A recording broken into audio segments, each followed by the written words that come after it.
Hello friends, मैं रोहित आप सभी का स्वागत करता हूं आपके अपने यूट्यूब चैनल एडू इंडिया में। आशा करता हूं आप सभी स्वस्थ होंगे। और आज हम पढ़ने वाले हैं महत्वपूर्ण अनुच्छेद पार्ट 1। ठीक है, इसके 2-3 वीडियो में हम महत्वपूर्ण अनुच्छेदों के बारे में संपूर्ण जानकारी प्राप्त करेंगे, जो भी महत्वपूर्ण अनुच्छेद है। उससे पहले कुछ बेसिक जानकारी जान लेते हैं कि हमारे संविधान में कुल कितने अनुच्छेद हैं। हमारे संविधान में कुल 395 अनुच्छेद हैं और 22 भाग हैं एवं 12 अनुसूचियों को लागू किया गया है, हमारे संविधान में शामिल किया गया है। और इस प्रकार जो है हम अपने महत्वपूर्ण अनुच्छेदों के पार्ट 1 को प्रारंभ करते हैं। हमारे संविधान में भाग वन के अंदर अनुच्छेद 1 से लेकर 4 तक भाग 1 के अंदर ये अनुच्छेद 1 से 4 तक अनुच्छेदों को रखा गया है। अनुच्छेद 1, अनुच्छेद 2, अनुच्छेद 3, अनुच्छेद 4। ठीक है, इनको हम बारी बारी से पढ़ लेते हैं। अनुच्छेद 1 में भारत राज्यों का संघ है। राज्यों का संघ।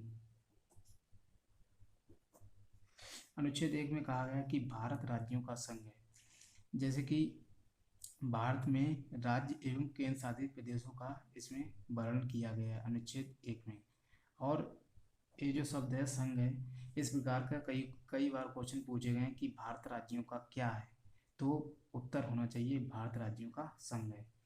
क्योंकि बहुत सारे प्रश्न पूछे गए हैं कि भारत राज्यों का क्या है, ग्रुप है, समूह है, तो आपका उत्तर होना चाहिए कि भारत राज्यों का संघ है। ठीक है, अनुच्छेद 2 में क्या कहा है कि नए राज्यों का निर्माण एवं स्थापना। नए राज्यों का निर्माण एवं स्थापना। ठीक है, इसमें एक आ गया कि नए राज्यों का निर्माण एवं स्थापना। जो भारत के बाह्य क्षेत्र होते हैं, भारत से बाहर का जो क्षेत्र होता है, यदि उसको सम्मिलित किया जाता है भारत में, तो अनुच्छेद 2 के अंतर्गत उसको हम सम्मिलित करते हैं। और अनुच्छेद 3 में क्या है, इसमें भी राज्यों का निर्माण एवं स्थापना संबंधी प्रावधान इसमें भी किया गया है। ठीक है, तो इसमें भी निर्माण है, इसमें भी निर्माण है, तो अंतर कहाँ है? अंतर इसमें है कि जैसे कि हमारा वर्ष 2014 में जो आंध्र प्रदेश से तेलंगाना अलग हुआ था, तो उस प्रकार के जो आंतरिक राज्यों को निर्माण किया जाता है, उनको अनुच्छेद 3 के अंतर्गत रखा जाता है। ठीक है, और अनुच्छेद 2 में जो हमारे भारत से बाहर का क्षेत्र होता है, उसको यदि भारत में सम्मिलित किया जाए तो अनुच्छेद 2 के अंतर्गत रखते हैं। और यदि जैसे आंध्र प्रदेश से तेलंगाना अलग हुआ अनुच्छेद 2014 में, तो इस प्रकार के जो राज्य होते हैं उनको अनुच्छेद 3 के अंतर्गत रखे जाते हैं।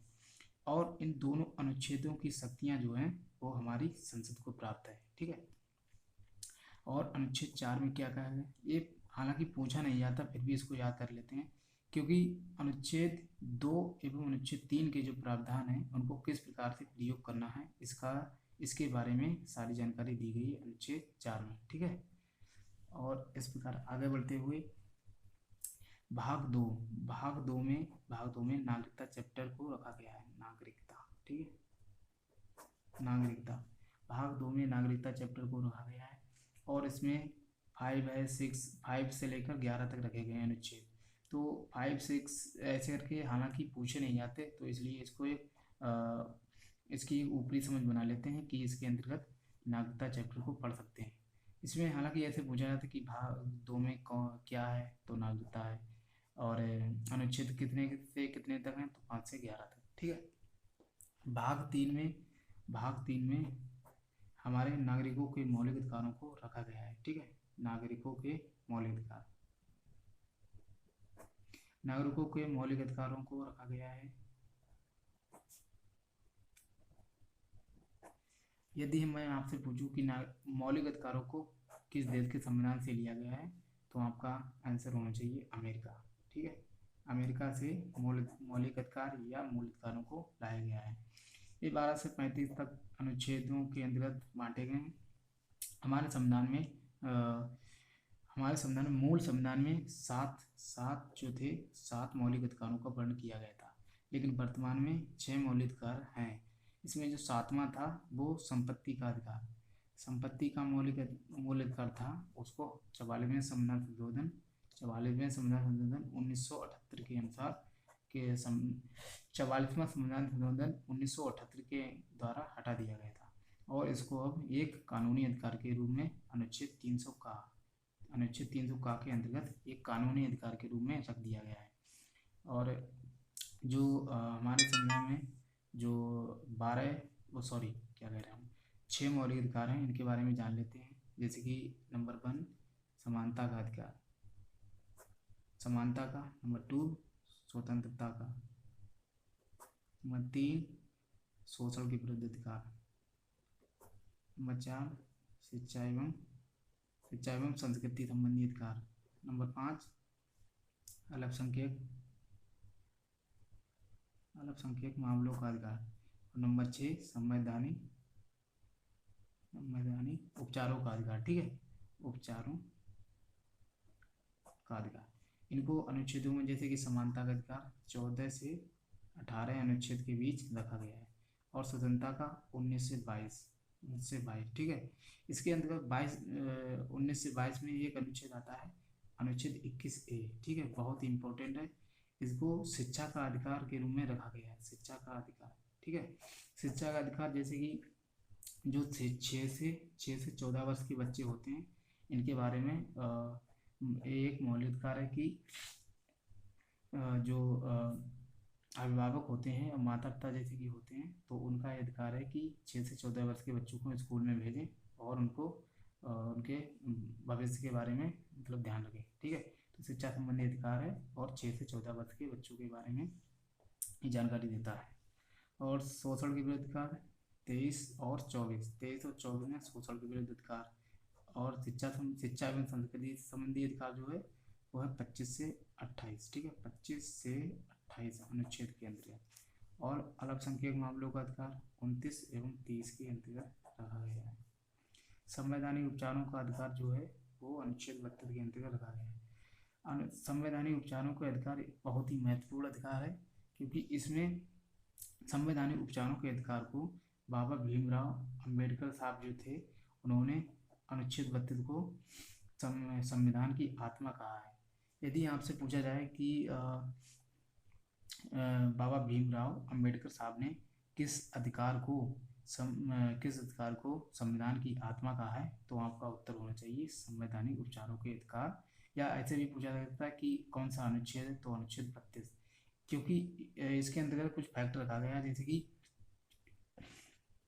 समानता हो गया, स्वतंत्रता हो गया, शोषण के विरुद्ध शिक्षा एवं ये पांचों जो ऊपर के मौलिक अधिकार दिए गए हैं, इनका जो होता है, जैसे आपके साथ समानता नहीं की जाती या आपकी स्वतंत्रता कानून होता है या शोषण होता है, तो इनमें से जितने भी अगर मौलिक अधिकारों में से किसी भी प्रकार का हनन होता है, तो आप अनुच्छेद 32 के अंतर्गत सुप्रीम कोर्ट में याचिका दायर करके अपने मौलिक अधिकार का संरक्षण प्राप्त कर सकते हैं। और अनुच्छेद 226 के अंतर्गत हाई कोर्ट में जा सकते हैं और अपने मौलिक अधिकारों का संरक्षण प्राप्त कर सकते हैं। ठीक है, तो इस प्रकार हमने मौलिक अधिकारों के बारे में जानकारी प्राप्त कर ली है। और आगे बढ़ते हुए भाग 4 में और 36 से 51 भाग 4 में क्या कहते हैं, राज्य के नीति निर्देशक तत्व जो होते हैं, नीति निर्देशक तत्वों के बारे में वर्णन किया गया है भाग 4 में 36 से 51 तक। ठीक है, जैसे कि इसमें कुछ इम्पोर्टेंट आर्टिकल हैं, उनके बारे में पढ़ लेते हैं। जैसे 36 में, अनुच्छेद 36 में राज्य की परिभाषा के बारे में बताया गया है अनुच्छेद 36 में। और 37 जो है वो बताता है, इसे मौलिक अधिकार में एक शब्द छूट गया है, वो बता देता हूँ कि ये मौलिक अधिकार जो होते हैं ये बाध्य योग होते हैं, मतलब इनका अगर हनन होता है तो हम न्यायालय में जा सकते हैं। ठीक है, न्यायालय में जा सकते हैं, लेकिन यदि राज्य के नीति निर्देशक तत्व हुए तो इनको अगर इनका किसी प्रकार का हनन होता है तो न्यायालय नहीं जा सकते, ये न्यायालय में बाध्य योग नहीं होते हैं। ठीक है, न्यायालय में बाध्य योग नहीं होते। अनुच्छेद 37 कहता है कि ये न्यायालय में बाध्य योग नहीं होते, और 36 में परिभाषा। और इसके बाद इम्पोर्टेंट आर्टिकल आता है 40 में ग्राम पंचायत के बारे में कहा गया है। ग्राम पंचायत, ये बहुत ही इम्पोर्टेंट आर्टिकल है, इसको याद कर लीजिएगा, ये बहुत बार पूछा जा चुका है। इसके 40 के बाद आता है जैसे 44। 44 में समान नागरिक संहिता, समान नागरिक संहिता के बारे में कहा गया। समान नागरिक संहिता, इसको कहते हैं कॉमन सिविल कोड। समान नागरिक संहिता वाला हमारे देश में एक ही राज्य है, जिसे गोवा, ठीक है, वहाँ कॉमन सिविल कोड या समान नागरिकता संहिता मतलब लागू है, ठीक है, मतलब वहाँ सभी सदस्यों के साथ समानता रखी जाती है। और उसके बाद अनुच्छेद आता है 48 का, ठीक है, 48 का में पर्यावरण संरक्षण के बारे में कहा गया है। पर्यावरण संरक्षण मतलब हमारे देश में नागरिकों का दायित्व होना चाहिए कि पर्यावरण को संरक्षण प्रदान करें और पर्यावरण का नुकसान ना पहुंचाएं, ठीक है, जैसे कि पेड़ काटना है इत्यादि प्रकार के होते हैं, उन्हें नुकसान ना पहुंचाएं, ठीक है। आगे बढ़ते हुए अनुच्छेद 50 में कहा गया है कि न्यायपालिका एवं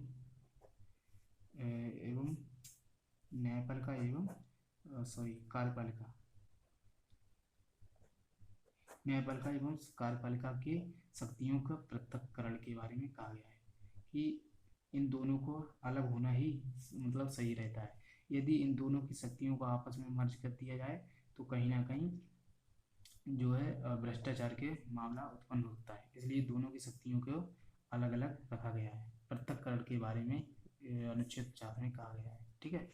और अनुच्छेद 51 में कहा गया है कि अंतर्राष्ट्रीय शांति के बारे में कहा गया है कि किसी भी देश, हमारे जैसे देश है भारत में अंतर्राष्ट्रीय शांति स्थापित की जाए। अंतर्राष्ट्रीय शांति के बारे में अनुच्छेद 51 में कहा गया है। और भाग 4 का में जैसे कि पढ़ लेते हैं। भाग 4 का एवं अनुच्छेद 51 का में मौलिक कर्तव्य जो होते हैं, मौलिक कर्तव्यों को रखा गया है।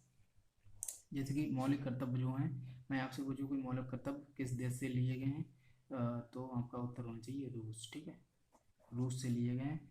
और भाग 4 का में इनको सम्मिलित किया गया है। और अनुच्छेद 51 का ये अनुच्छेद है और ये भाग है, ठीक है।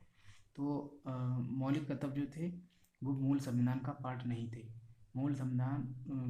नहीं थे, जैसे कि मौलिक कार्य हुए या नीति निर्देशक तत्व हुए, इनको मूल संविधान में सम्मिलित किया गया था।